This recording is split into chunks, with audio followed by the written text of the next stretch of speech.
Hi everyone, we're going to solve trig equations by factoring trinomials. This is part 1, and part 2 is going to be more the same of just factoring trinomials. The first thing I notice is that this is not in terms of sine, and I can do something with that, so I'm going to use my Pythagorean identity and write this as 1 minus sine squared of theta. And then distribute and set everything to 0. We'll move everything onto the left side. So we're going to get 2 sine squared of theta plus sine of theta minus 1 equals 0. And everyone always asks me, how do you get the minus 1? You're just subtracting the 2 here. Now we're going to factor this. And we get 2 sine of theta minus 1 times sine of theta plus 1 equals 0. Split this up. So we have 2 sine of theta minus 1 equals 0, or I'm going to go ahead and rewrite this. Sine of theta equals negative 1. I just moved the 1 over. This one would be sine of theta equals 1/2. You add the 1 and divide by 2. So on this one, for the 1/2, we get theta equals pi over 6 and 5 pi over 6. And for the negative 1, we get theta equals 3 pi over 2. And if we rewrite this in order from least to greatest, we get pi over 6, 5 pi over 6, and 3 pi over 2 as our solution set. Okay, the next one is similar. I'm going to write this as 1 minus cosine squared of theta, just so I can factor this as a trinomial. I'm going to move everything over to the right this time. So it's going to be cosine squared of theta plus 2 cosine of theta plus 1. So I subtracted 1 from both sides. Now factor this. And you're going to get, let's see, where am I? We're going to get cosine. This is actually a perfect square trinomial. So we get sine squared of theta, sine of theta plus 1 times cosine of theta plus 1. You know you can write this as cosine of theta plus 1 squared.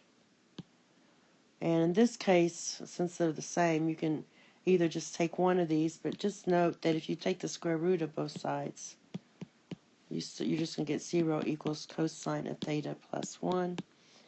So we have cosine of theta equals negative 1, and this occurs at where theta equals pi. So my solution set is pi.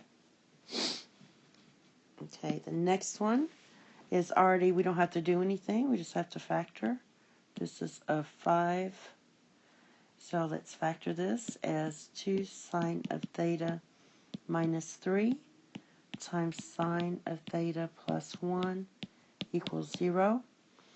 We split this up. We have, for this one, we're going to have sine of theta equals 3/2, and or sine of theta equals negative 1. Here, this is not possible. So no solution on this one. And on this one, my theta equals pi over 2. So my solution set is pi over 2. Okay, 2 more. Let's factor this out. We have 2 cosine of theta plus 1 times cosine of theta minus 4 equals 0. You can probably guess this one's not going to work, because you get cosine of theta equals 4, which is not possible. So we kind of disregard that one. Don't even want to look at it. And on this one, we set this to 0. So we have cosine of theta equals negative 1/2. That means theta equals 2 pi over 3 and 4 pi over 3. Therefore, my solution set is 2 pi over 3 and 4 pi over 3. And the last one is this one. Yes, I'm going to have to rewrite that as 1 minus cosine squared of theta. As my Pythagorean identity. I'm going to distribute my 3 here. I'm going to move everything on the left. So you get cosine squared of theta minus 3 cosine of theta. Go ahead and subtract the 1 from both sides. So this is going to give you plus 2. And when you factor, you get cosine of theta minus 1 times cosine of theta minus 2 equals 0. On this side, we have cosine of theta equals 2, which is not possible. No solution. Don't want to use that. And on this side, we get cosine of theta equals 1, which is 0. So theta is 0. My solution set, therefore, is 0.